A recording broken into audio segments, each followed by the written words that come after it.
sweets. I breathed slowly and silently.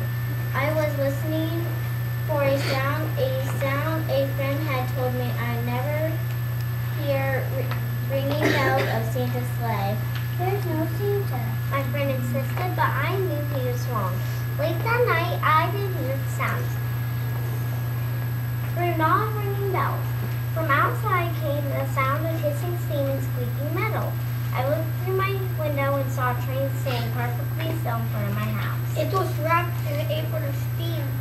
Snowflakes fell lightly around it. The conductor stood at the open door of one of the cars. He took a large pocket watch from his vest, then looked up at my window. I put on my slippers and robe and tiptoed downstairs and out the door.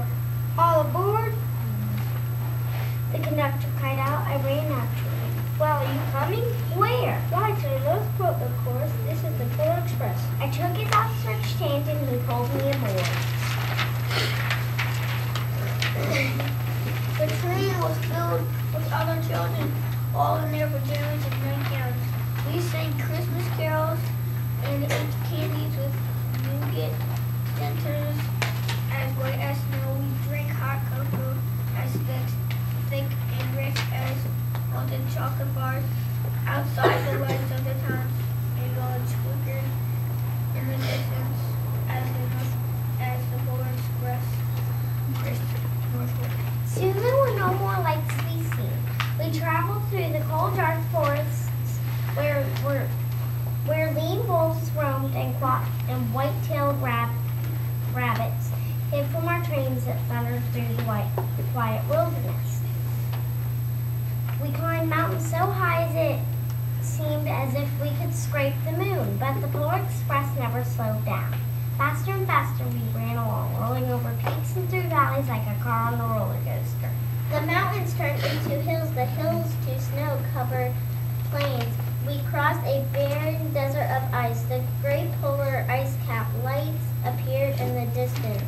They looked like the lights of a strange ocean line sailing on a frozen sea. Where is the North Pole, said the conductor? The North Pole, it was a huge city standing alone at the top of the world, filled with factories where every Christmas toy was made. At first we saw no elves. There are gathering at the center of the city, conductor told us. That is where Santa gave the first gift on Christmas. Who received the first gift, we all asked. He will choose one of you. Look, shouted one of the children, the elf. Outside we saw hundreds of elves. As our train grew close to the center of the North Pole, we slowed to a crawl, so crowded were the streets with Santa's helpers. When the Polar Express could go no farther, we stopped and the conductor led us outside. We pressed through the crowd to the edge of a large open circle. In the front of us stood Santa's sleigh. The reindeer were excited. They pranced and ringing the silver bells that hung from their harness. It was a magical sound like nothing I'd ever heard. Across the circle, the elves moved apart and Santa appeared. The elves cheered widely. He marched over to us and pointed to me, said, "Let's have this fella here." He jumped into his sleigh. The conductor handed me up. I sat on Santa's knee and he asked, "Now what will you like for Christmas?" I knew that I could have any gift I could imagine, but the thing I wanted most for Christmas was not inside Santa's giant bag. When I asked, Santa smiled. He gave me a hug and told the elf to cut a bell from a reindeer's harness. The elf tossed it up to Santa. He stood holding the bell high above him and called out, The first gift of Christmas. As soon as we were back inside the Polar Express, the other children asked me to see the bell. I reached into my pocket, but the only thing I felt was a hole. I had lost the silver bell from Santa Claus' sleigh. Let's hurry outside and look for it.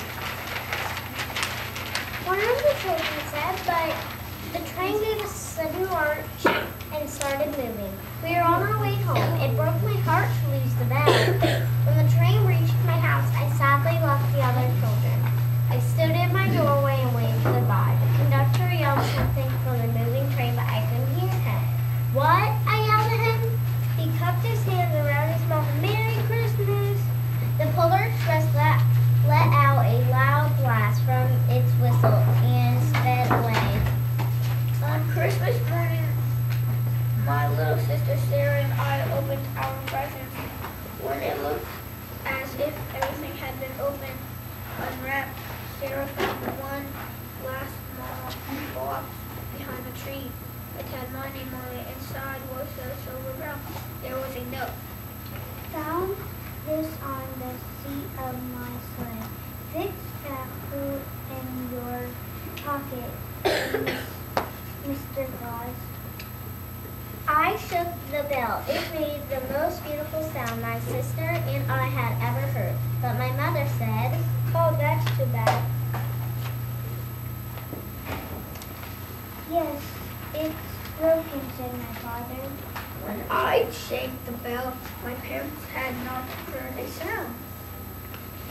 At one time, most of my friends could hear the bell, but as years passed, it fell silent for all of them. Even Sarah found one Christmas that she could no longer hear its sweet sound. Though I've grown old, the bell still rings for me, and as if it does for all who truly believe.